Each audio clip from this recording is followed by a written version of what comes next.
Welcome to my channel Madhu maths sub. So మనం ఇప్పటిలాగే ప్రస్తుతం జరుగుతున్న ఆంధ్రప్రదేశ్ టెట్ మ్యాథ్స్ బిట్లు ఎక్స్ప్లెయిన్ చేస్తున్నామండి. ఇది ఎస్జిటి అభ్యర్థులు మరియు స్కూల్ అసిస్టెంట్ ఇద్దరికి కూడా చాలా ఉపయోగం. ఎందుకంటే బిట్ స్టాండర్డ్ అనేది పెరిగిపోయింది, ఎప్పుడు లేదు ఇలాగా. సో టెట్లోనే ఇలా ఉందంటే రేపు డిఎస్సిలో ఎలా ఉంటుంది ఆలోచించండి ఒకసారి. నేను భయపెట్టట్లేదు, వాస్తవం చెబుతున్నాను. సో కాబట్టి మీరు 360 degrees యాంగిల్లో మీరు ప్రిపేర్ అవ్వాలి. Maths text book content and related text book content రెండు కూడా ప్రిపేర్ అవ్వాలి మీరు. సో ఓకేనా. సో ఇవి చూడండి ఒకసారి.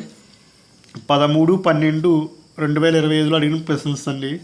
సో ఈ క్వశ్చన్స్ అన్నీ కూడా మనం మీకు ఎక్స్ప్లెయిన్ చేసే ప్రయత్నం చేస్తున్నాను. మీకు కాన్సెప్ట్ ప్లస్ షార్ట్కట్ రెండు ఎక్స్ప్లెయిన్ చేస్తానండి నేను.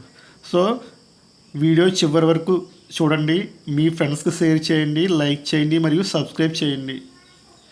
మీరు సబ్స్క్రైబ్ చేయడం ద్వారా నేను మరిన్ని ఇటువంటి వీడియోస్ చేసే అవకాశం ఉంటుంది. సో ఇంక మనం లేట్ చేయకుండా వీడియో స్టార్ట్ చేద్దాం. చూడండి, ఇది 13 అడిగాడండి. ఒక క్రమ దశభుజి యొక్క కర్ణాల సంఖ్య ఎంత? ఇది కంప్లీట్గా రేఖాగణితం టాపిక్ అండి. జామెట్రీలో బహుభుజులు, పాలిగాన్. చూడండి, నా యాప్లో చాలా క్లియర్గా 2 గంటల వీడియో ఇదే చెప్పానండి నేను. మన టెక్స్ట్ బుక్లో వెరీ లిమిట్ ఉంటుందండి ఇది బహుభుజులు. సో నేను క్లియర్గా కాన్సెప్ట్, ఫార్ములాస్, ఒక టేబుల్ ఇచ్చి లెక్కలు మొత్తం సమ్స్ అన్నీ చెప్పడం జరిగింది.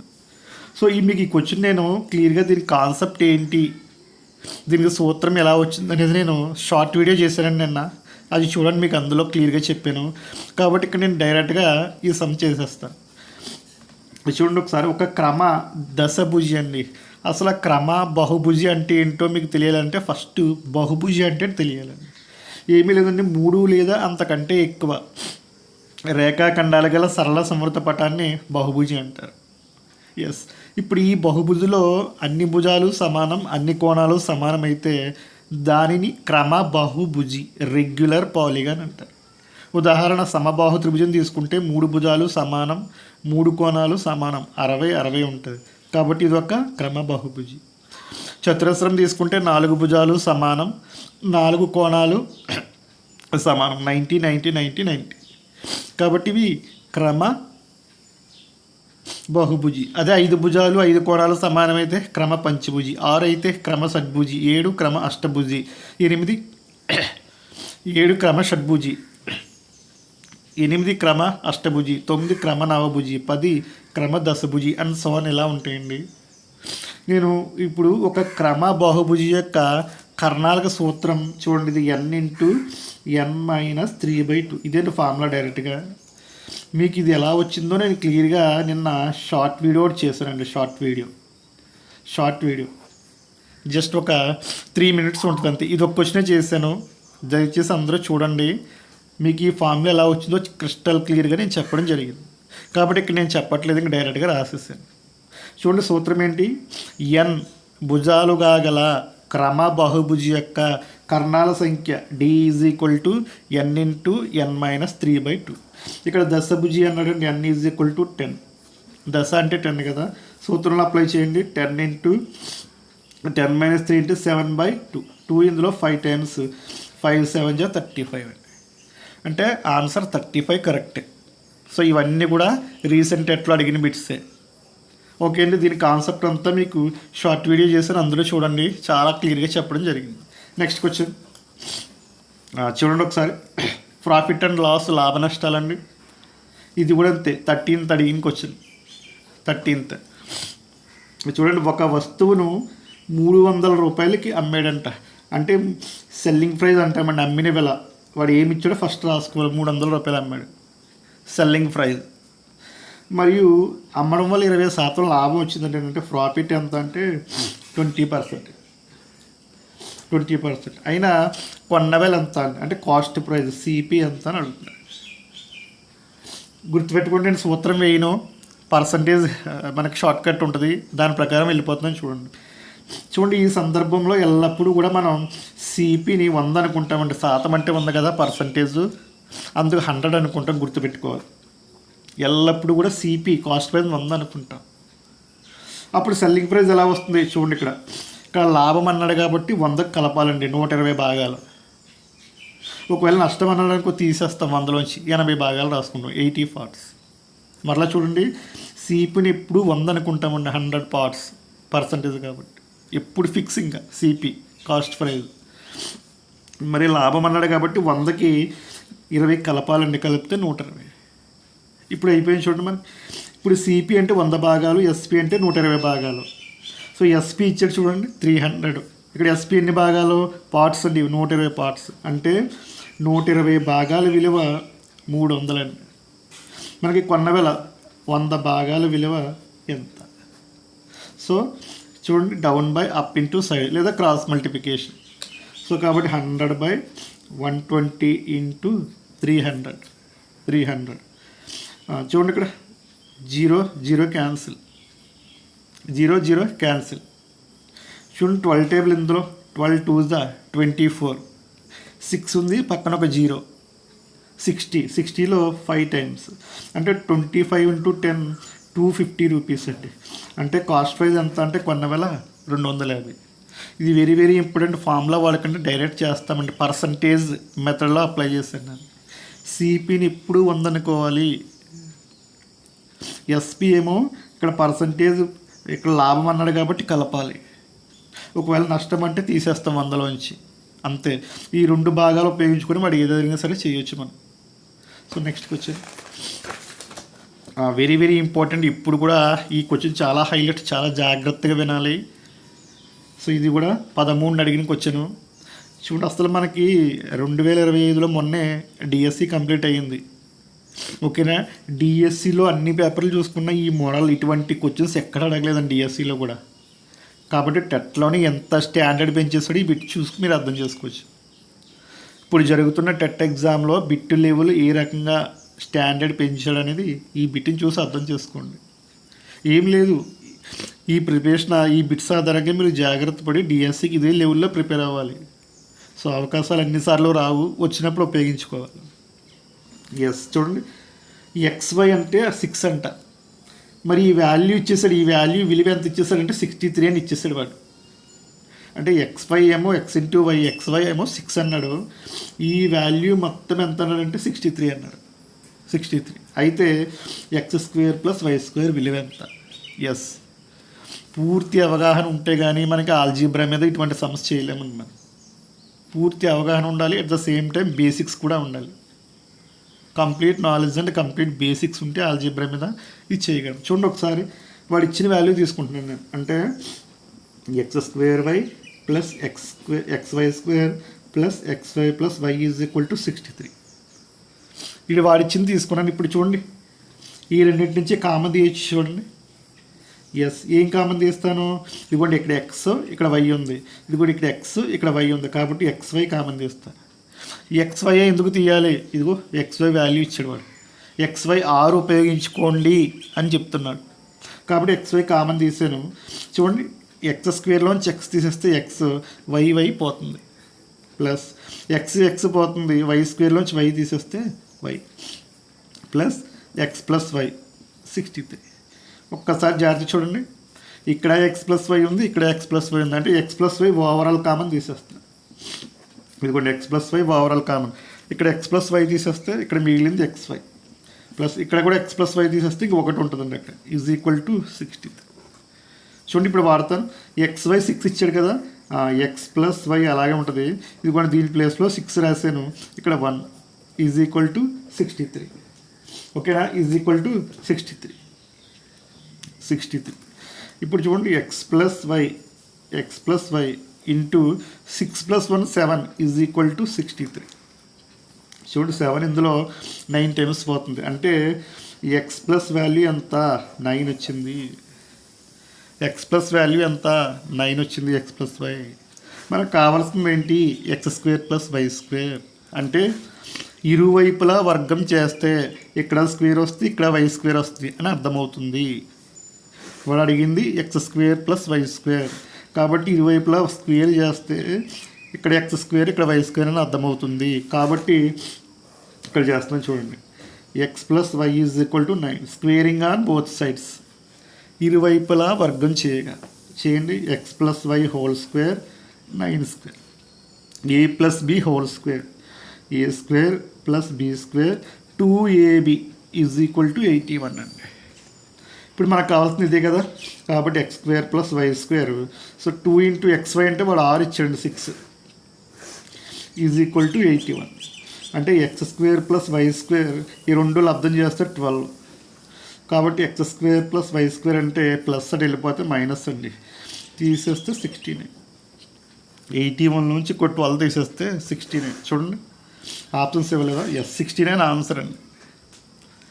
ఓకేనా, కరెక్ట్ ఆన్సర్ 69.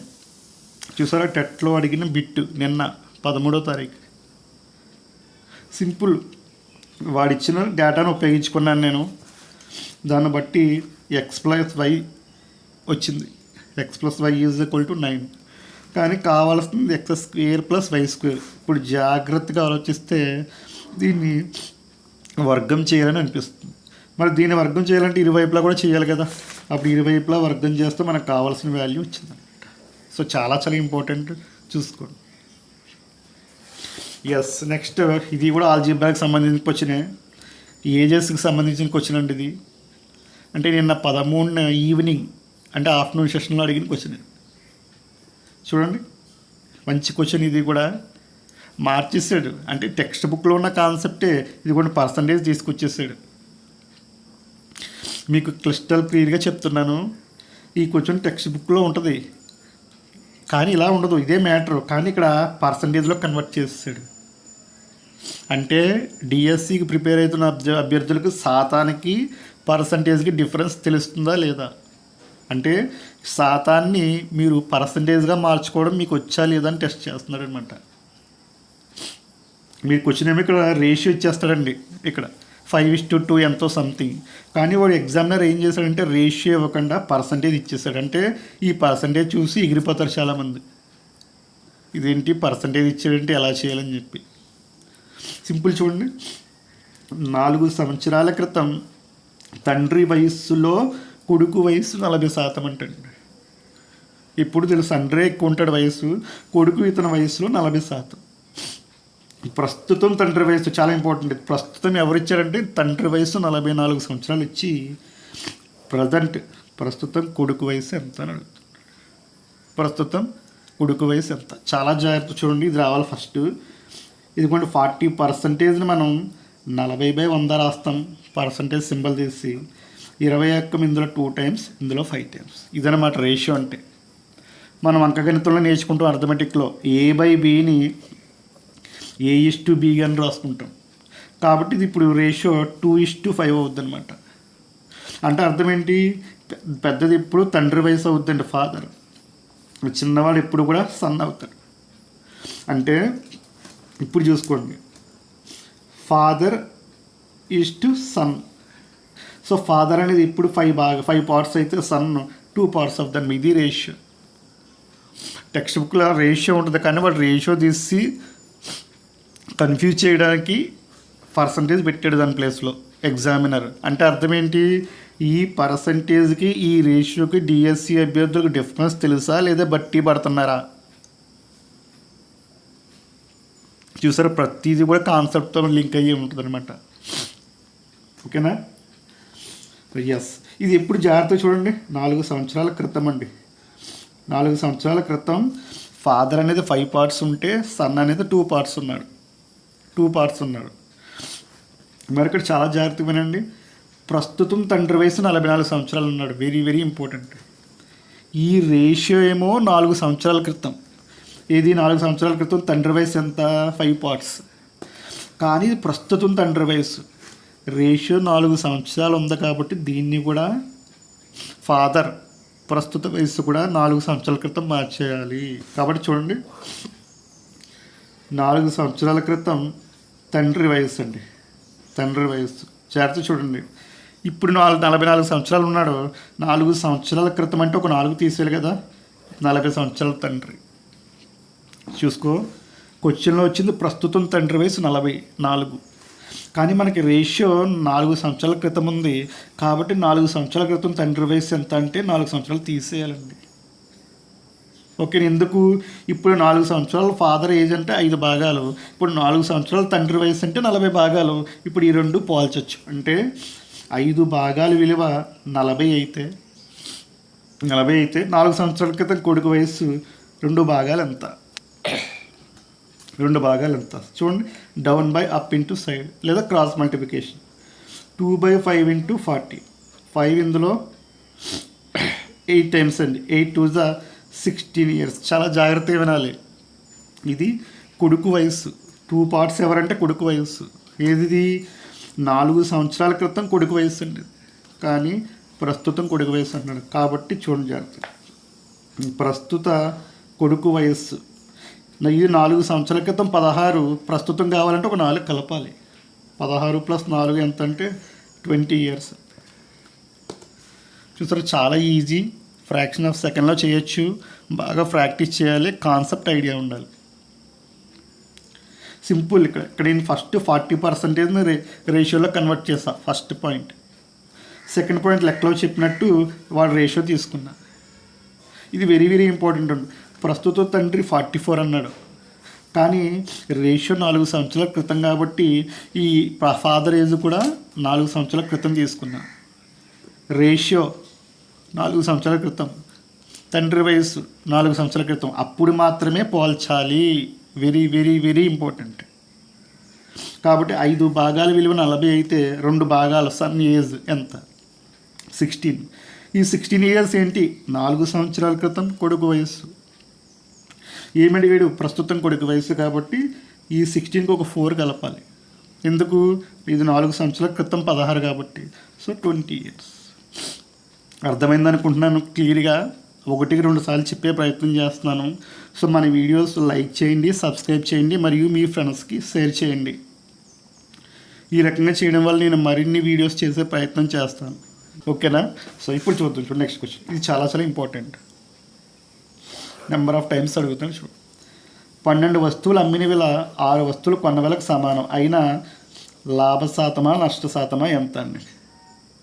లాభ శాతమా నష్ట శాతమా ఎంత అని అడుగుతుంది.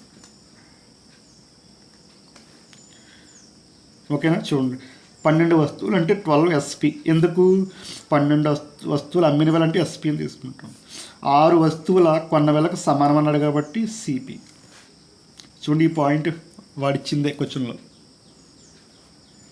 12 వస్తువులు అమ్మిన వేళ 12 SP, 6 వస్తువులు కొన్న వేళ 6 CPకి సమానం ఈజ్ ఈక్వల్ టు 12 SP అంటే 12 ఇంటూ SP, 6 CP అంటే 6 ఇంటూ SP. ఇప్పుడు రేషియో తీసుకుంటూ వచ్చేస్తుంది కదా మనకి. ఈ SPని అలానే ఉంచాను, ఇంటూ CP వచ్చేస్తే బై CP. ఈ 6 అలానే ఉంటుంది, ఇంటూ 12 ఇటు వెళ్ళిపోతే బై 12. సో 6 టేబుల్ ఇందులో 1 టైం, ఇందులో 2 టైం. అంటే నువ్వు చూడండి, CP 2 భాగాలు కొన్నావు. CP నువ్వు కొన్నది 2 భాగాలు, కానీ అమ్మింది ఒక భాగానికి అమ్ముతున్నావు. అంటే ఫర్ ఎగ్జాంపుల్ నువ్వు 2 రూపీస్ కొన్నావనుకో, 1 రూపీస్కి అమ్ముతున్నావు. లాస్ వస్తుంది, నష్టం వస్తుంది. అంతే కదా, కొన్న వేళ ఎక్కువ ఉంటే నష్టం వస్తుంది. ఓకేనా? నష్టం ఎంత? చూడండి, నష్టం కొన్న వేళ మైనస్ అమ్మిన వేళ ₹1 నష్టం వచ్చింది. కాబట్టి నష్ట శాతం అంటే సో నష్టము బై కొన్న వేళ. చూడండి, లాభ శాతాన్ని కానీ నష్ట శాతాన్ని కానీ ఎప్పుడూ కూడా కొన్న వేళని చూస్తాం మనం. కాబట్టి 1 బై చూడండి, కొన్న వేళ అంటే 2 ఇంటూ 100 అండి. శాతం అంటే 100. 2 ఇందులో 50. కాబట్టి నష్ట శాతం ఎంత అంటే 50%. అర్థమైంది కదా? సేమ్ వాడిచ్చే స్టేట్మెంట్ రాసుకున్నాం, దాని నుంచి రేషియో తీసుకున్నాం. ఇది రేషియో, SPకి CPకి రేషియో. నిష్పత్తిని పోల్చవచ్చు. కంపేర్ చేస్తున్నా. CP 2 పార్ట్స్ ఉంటే SP జస్ట్ 1 పార్టే ఉంది. సో CP ఎక్కువ ఉంది కాబట్టి లాస్ వస్తుంది. ఎంత loss? CP minus SP, 1 part loss. Loss percentage loss by CP కొన్న వేళ ఇంటూ 100, 50%. సో నాకు క్వశ్చన్ ఎలా వచ్చిందని చెప్పారు. ఒకవేళ ఇది రివర్స్ అయితే క్వశ్చన్, ఇది 1 మెథడ్ 2 చేస్తున్నాను. క్వశ్చన్ రివర్స్ అయితే అంటే 12 వస్తువుల కొన్న వేళ 6 వస్తువుల అమ్మిన వేళకు సమానం. ఏమో నాకు క్వశ్చన్ ఎలా చెప్పారు. ఒకవేళ క్వశ్చన్ ఈ రకంగా కరెక్ట్ ఏమో. కాబట్టి ఏదైనా ఒకటే కాన్సెప్ట్ అండి, మెథడ్ 2 లేదా మోడల్ 2. ఈ క్వశ్చన్ వేరే. 12 వస్తువులు అమ్మిన వేళ 6 వస్తువులు కొన్న వేళకు సమానం. ఇది రివర్స్, 12 వస్తువులు కొన్న వేళ 6 వస్తువులు అమ్మిన వేళకు సమానం. ఇది వేరే క్వశ్చన్ అండి. అంటే ఒకవేళ ఇలా ఇచ్చి ఉంటే చూద్దాం. సిపి ఉంది బై ఎస్పి, ఇక్కడ 6 ఉంది, ఇక్కడ 12. సో రేషియో తీసుకుంటే 1/2. ఇప్పుడు చూసుకోండి, సిపి నువ్వు ఒక భాగం కొన్నావు అంటే 1 రూపీకి కొన్నావు, ఎస్పి ఎంతకు అమ్ముతున్నావు అంటే 2 రూపాయలకు అమ్ముతున్నావు. ఎస్ ఖచ్చితంగా లాభం వస్తుంది. లాభం వస్తే అమ్మిన వెల మైనస్ కొన్న వెల, 1 పార్ట్ లాభం. మరి లాభ శాతం అంటే సేమ్ లాభము బై కొన్న వెల. కొన్న వెల అంటే జాగ్రత్త చూడండి, ఇక్కడ కొన్న వెల అంటే 100, సారీ 1 పార్ట్ కదా, ఇంటూ 100 అంటే 100% లాభం వచ్చేస్తుంది. చూసారా దీనికి డిఫరెన్స్. ఇదేమో చూసుకోండి 12 వస్తువులు అమ్మిన వేళ 6 వస్తువులకు సమానం. ఈ క్వశ్చన్ ఏమో 12 వస్తువులు కొన్న వేళ 6 వస్తువులు అమ్మిన వేళకు సమానం. సో ఎగ్జామినర్ ఎలా అడిగితే అలా క్వశ్చన్. సో ఇలా అడిగితే ఆన్సర్ 50% లాస్ అండి, లాస్. ఇలా అడిగితే ప్రాఫిట్ 100% లాభం అండి, ప్రాఫిట్. ఇలా అడిగితే ఇదిగోండి, ఇది క్వశ్చన్. ఓకేనా, చూడండి లాభ శాతం అంటే లాభము బై కొన్న వేళ. కొన్న వేళ ఇక్కడ 1 కాబట్టి భిన్నాల్ని శాతాల్లో మార్చాలంటే ఇంటూ 100 కాబట్టి 100%. నెక్స్ట్ చూడండి ఇది. నెక్స్ట్ ఏ యొక్క ఆదాయం బి యొక్క ఆదాయం కంటే 25% ఎక్కువ. వెరీ వెరీ ఇంపార్టెంట్ మోడల్ ఇది, పర్సంటేజ్ సంబంధించి. మన క్లాస్లో మొత్తం అన్నీ మీకు చెప్పడం జరిగిందండి, A to Z వరకు మొత్తం క్లియర్గా. చూడండి, ఏ యొక్క ఆదాయం బి యొక్క ఆదాయం కంటే 25% ఎక్కువ. ఇప్పుడు చూడండి, ఫస్ట్ ఇది ఇంపార్టెంట్. ఇక్కడ ఎక్కువ అంటాడు కదా, ఇప్పుడు రెండో వాడిని కంపేర్ చేస్తూ క్వశ్చన్ చివర తక్కువ అంటాడండి. అది ఈ మోడల్ యొక్క గుర్తుపట్టే విధానం. మరలా చూసుకోండి, ఏ యొక్క ఆదాయం బి యొక్క ఆదాయం కంటే 25% ఎక్కువ. ఇక్కడ ఎక్కువ అన్నాడు కాబట్టి క్వశ్చన్ చివరిలో తక్కువ అంటాడండి ఈసారి. ఇదిగోండి, బి యొక్క ఆదాయం ఏ యొక్క ఆదాయం కంటే ఎంత శాతం తక్కువ అంటే ఈ మోడల్ని గుర్తుపట్టే విధానం చెప్తున్నా. సో ఇలా ఉంటుందనుకో, డైరెక్ట్ ఫార్ములా అండి మనకి. ఓకేనా, డైరెక్ట్ ఫార్ములా. చూడండి ఒకసారి సొల్యూషన్, వెరీ వెరీ ఇంపార్టెంట్. ఇలా ఉండాలన్నమాట. ఒకవేళ ఇక్కడ తక్కువ ఉందనుకో, క్వశ్చన్ చివరిలో ఎక్కువనే ఉండాలి. ఇదే మోడల్. చూడండి, ఈ మోడల్లో అప్లికేషన్ ఇంకో క్వశ్చన్స్ ఎలా ఉంటాయి చూడండి. ఒక గృహిణి పంచదార యొక్క రేటు 25% పెరగడం వల్ల తన ఖర్చులో పెరుగుదల స్థిరంగా ఉండాలంటే ఆ పంచదార వాడకాన్ని ఎంత శాతం తగ్గించాలి. సేమ్ బియ్యం. ఇలా రకరకాలుగా ఉంటాయి మోడల్స్. మీరు గుర్తుపట్టవలసింది, ఇద్దరు ఉండాలి, 2 కాంపోనెంట్స్. సో ఇద్దరు, అది ఏబి అవ్వచ్చు లేదా ఇద్దరు పర్సన్స్ అవ్వచ్చు, ఏదోటి అవ్వచ్చు మొత్తం మీద. ఓకేనా, అవి మొదటి శాతం ఇక్కడ ఎక్కువ ఉండాలంటే ఫస్ట్ పర్సంటేజ్. ఇక్కడ ఎక్కువ అంటే ఇక్కడ తక్కువ. ఒకవేళ ఇక్కడ తక్కువ అంటే ఇక్కడ ఎక్కువనే ఉండాలి, అంతే ఈ మోడల్. ఇప్పుడు చూడండి, 2 రకాల మెథడ్ చెప్తాను మీకు, వెరీ వెరీ ఇంపార్టెంట్. మెథడ్ 1 సూత్రం చెప్తాను చూడండి డైరెక్ట్గా. మెథడ్ 1 ఏంటంటే చూడండి, మెథడ్ 1 దీన్నే తీసుకోవాలి ప్రామాణికంగా, దీన్నే తీసుకోవాలి. ఫస్ట్ అడిగిందే ఇక్కడ ఎక్కువ అన్నాడు కాబట్టి చూడండి, ఆన్సర్ ఇచ్చిన విలువ బై ఎక్కువ అన్నాడు కాబట్టి దానికి 100కి యాడ్ చేసేయండి, 100కి యాడ్ చేసేయండి. మరి పర్సంటేజ్లో చెప్పాలి కాబట్టి ఇంటూ 100. ఇదేంటి డైరెక్ట్గా అంటే 20/125 ఇంటూ 100. చూడండి, 25 ఎక్కం ఇందులో 5 సార్లు, 5 వందలో 20 సార్లు అంటే 20% తగ్గుతుంది. చూడండి, ఆప్షన్ ఎక్కడ ఉంది, 20% అంటే ఫస్ట్ ఆప్షన్. అంటే మీరు సూత్రంలో రాయాలనుకో, ఎక్స్ పర్సంటేజ్ పెరుగుదలనుకో x/100 + x ఇంటూ 100 అని రాసుకోవచ్చు. ఒకవేళ ఇక్కడ తక్కువ స్టార్టింగ్లో అంటే x/100 - x ఇంటూ 100 ఇదండి సూత్రం. మరి ఇంకొక మెథడ్ ఏమైనా చేయొచ్చు. బెస్ట్ మెథడ్ చూడండి, మెథడ్ 2. ఇచ్చిన 25% ఎక్కువ అన్నాడు, భిన్నం రాయండి 1/4. జాగ్రత్త చూడండి, 1/4 ఎక్కువ కాబట్టి ప్లస్ పెట్టుకో. ఓకేనా, ఎంత శాతం తక్కువ అన్నప్పుడు ఈ మోడల్లో చూడండి, ఈ డినామినేటర్ ఉంది కదా, చూడండి ఒకసారి, ఈ డినామినేటర్ ఉంది కదా, ఇది డినామినేటర్, ఇది న్యూమినేటర్ అంటాం. సార్ జాగ్రత్త చూడండి ఒకసారి. మీరు ఏం చేయాలంటే ఈ మోడల్, ఈ మెథడ్లో ఇదిగోండి, ఇక్కడ ఎంత శాతం మనకి ఎక్కువ ఉందో దాన్ని యాజ్ ఇట్ ఈజ్గా న్యూమినేటర్లో రాసేయాలి. ఇది ఎంత ఎక్కువ ఉందో ఇదిగో ఈ 2 కలిపి హారంలో రాయాలి. అంటే 4కి 1 ఎక్కువ అంటే 4 + 1 5. ఇది భిన్నం. భిన్నాన్ని శాతంలో మార్చాలంటే 100. సో 20 అంటే 20% తగ్గుదల. So method 1, method 2. ఈ మెథడ్ ఎక్కడ ఉపయోగపడుతుందో చెప్తాను, వెరీ వెరీ ఇంపార్టెంట్. ఇక్కడ పర్సంటేజ్ చాలా ఈజీగా ఉందంటే ప్లెయిన్ వాల్యూ, అలా కాకుండా 16 2/3, 14 2/7. ఓకే, ఇలా మిక్సర్ భిన్నంలో ఇచ్చిన ఇంకో పర్సంటేజ్, అప్పుడు ఈ మెథడ్ ఉపయోగిస్తే ఈజీ. 12 1/2, 8 1/3 అలా ఇచ్చినప్పుడు ఈ మెథడ్ ఉపయోగిస్తే డెడ్ ఈజీ అనమాట సార్. ఈ ఏమో డైరెక్ట్ సూత్రం ఏమో పర్సంటేజ్ ఇలా ఈజీగా ఇచ్చినప్పుడు. ఈ మెథడ్ అన్నింటికి కూడా ఉపయోగపడుద్ది. ఇలా ఇచ్చిన ఉపయోగపడుద్ది, మిశ్రమ భిన్నంలో ఇచ్చినా కూడా ఉపయోగపడుద్ది. Very very important. మళ్ళీ చూడండి, భిన్నంలో రాస్తాం 1/4, 25% భిన్నంలో రాశాను 1/4. ఇక్కడ ఎక్కువ అన్నాడు కాబట్టి ప్లస్ పెట్టా. న్యూమరేటర్లో అంటే లవంలో ఎంత ఉంటే అంత యాజిటీగా రాసేయాలి. హారంలో ఇక్కడ ప్లస్ ఉంది కాబట్టి కలిపి రాయాలి. ఒకవేళ ఇక్కడ మైనస్ ఉంచిందనుకో, తగ్గించిందనుకో తగ్గించాలి. 4 - 1 3 రాసుకోవాలి. ఇది భిన్నం. భిన్నాన్ని శాతంలో మార్చాలంటే into 100. So clear. So method 1, method 2 ఇది ఫార్ములా, ఇది విత్ రేషియో మెథడ్ అనమాట, వితౌట్ ఫార్ములా. రెండూ చెప్పాను, వెరీ వెరీ వెరీ ఇంపార్టెంట్. ఈ మెథడ్ ఆర్ఆర్బి, ఎస్ఎస్సి, ఇతర కాంపిటేటివ్ ఎగ్జామ్స్ కూడా చాలా ఇంపార్టెంట్. ఇది శాతాల్లో వస్తుంది, పర్సంటేజ్. చూసారా, మనకి అసలు ఈ మోడల్ లేదు. సో లేడీ కూడా టచ్ చేస్తాడు, అదే మ్యాథ్స్ యొక్క స్పెషాలిటీ. సిలబస్ని బేస్ చేసుకొని టెక్స్ట్ బుక్ వచ్చేసి, టెక్స్ట్ బుక్ బయటకు వచ్చేసి కూడా ఇస్తూ ఉంటాడు. కాబట్టి మ్యాథ్స్ మీరు 360 డిగ్రీలో కవర్ చేయాలి. అలా మన క్లాసుల్లో కవర్ చేస్తాం, గమనించాలి.